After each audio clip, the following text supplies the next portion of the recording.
Assalamu alaikum wa rahmatullahi wa barakatuh. Dear students, I am Shaukat Ahmed Khan, teaching you General English in class 10th at BHSS Haril. چونکہ میں نے آپ لوگوں سے وعدہ کیا تھا کہ ہم اس پوئم کے جس کا نام ہے این ایوننگ ویٹ ود رین کے پارٹ 3 میں ہم انشاءاللہ ڈسکس کریں گے لینگویج ورک. تو ڈیئر اسٹوڈنٹس،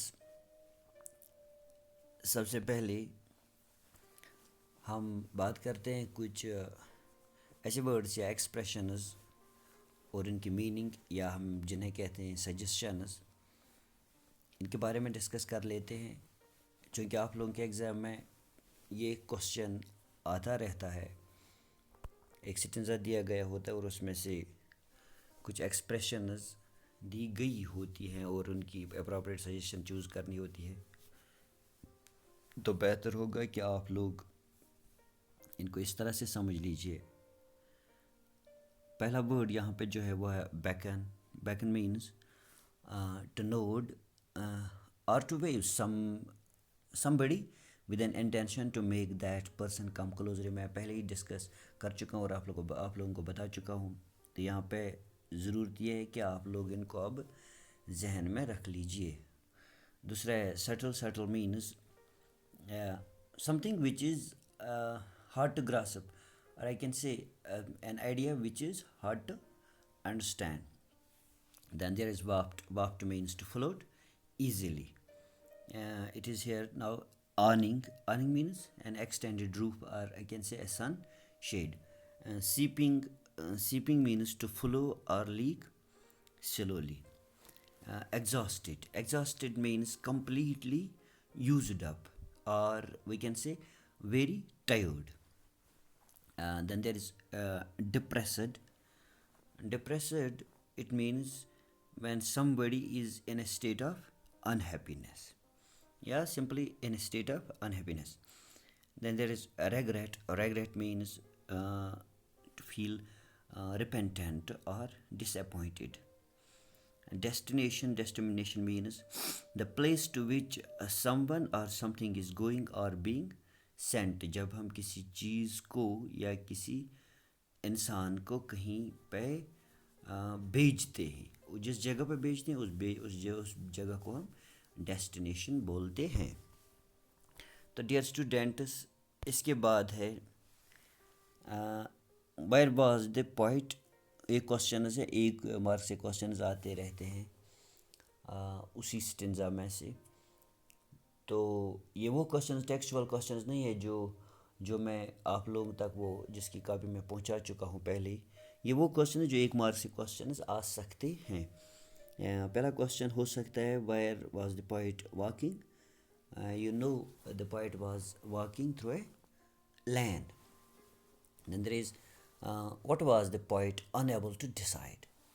کون سی چیز تھی جو وہ ڈیسائڈ نہیں کر پا رہا تھا. The poet was unable to decide whether he should stand or continue. Third ہے what has made the speaker's feet cold. You know, the seeping of rain water had made his feet cold. یعنی it is seeping of rain water. Next it is fourth question ہے where did the poet use it to sit in his childhood. We can say the poet used it to sit in his childhood in his courtyard. وہ کہاں پہ بیٹھا کرتا تھا؟ کہاں پہ؟ وہ اپنے اس کوٹ یارڈ میں بیٹھا کرتے تھے وہ. What was the poet's regret. کون سی چیز تھی جس کے بارے میں وہ پچھتا رہا تھا یا سوچ کے پریشان ہو رہا تھا.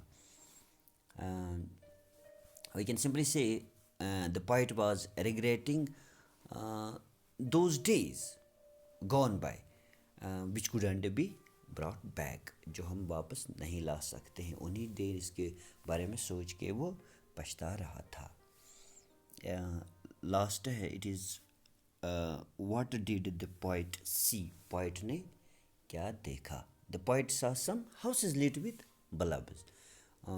بلبز وہی اس نے دیکھا ان مکانوں کو جہاں پہ کچھ ایکٹیویٹی ہو رہی تھی، تو یہی چیز اس نے وہاں پہ دیکھ لی. اس کے بعد ہے ڈیئر اسٹوڈنٹس، اب ہم ڈسکس کر لیتے ہیں کچھ پوئٹک ڈیوائسز. تو پوئٹک ڈیوائس میں پہلے بھی بتا چکا ہوں، poetic devices are the tools used to create rhythm or intensify a feeling or mood or to enhance the meaning of the poem. یعنی وہ چیزیں ہوتی ہیں جن سے ہم پوئم کا وہ ردم بناتے ہیں، یا کوئی فیلنگ یا کوئی موڈ ہو اس کو ایکسپلین کرنے کی کوشش، یا جن سے وہ اچھی طرح سے ایکسپلین ہوتا ہے، یا اس کی میننگ نکالنے کے لیے یا اس کی میننگ برقرار رکھنے کے لیے پوئٹک ڈیوائسز یوز کیے جاتے ہیں. تو اس پوئم میں one of the poetic devices used by this poet in this poem, that's Vedpal Deep, in the poem in An Evening Wet with Rain. اس میں پہلی جو poetic device اس نے یوز کیا it is imagery. اور یہ بھی میں پہلے ہی بتا چکا ہوں کہ it is the use of figurative language. Here in this poem, while reading this poem you can clearly see in your mind's eye.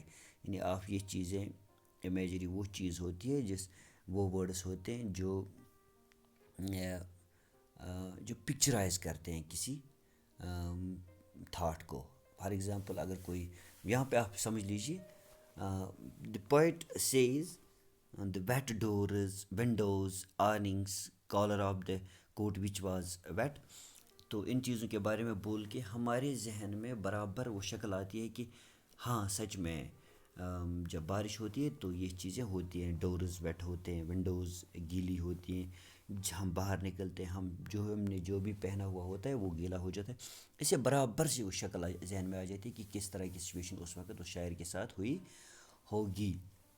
اس طرح سے اسٹینڈ لیوز، یعنی جب بارش ہوتی ہے اس کے بعد جو کول بریز جو ہلکی سی ہوا چلتی ہے اس سے جو لیوز ہلتے، وہ یہ ورڈ سن کر یا یہ ایکسپریشن سن کر ہمارے ذہن میں برابر وہ شکل آتی ہے. اسی طرح سے seeping of water through the shoes, آپ لوگوں نے دیکھا ہوگا کہ جب ہم بارش میں چلتے ہیں تو ایسا کبھی کبھار ہوتا ہے.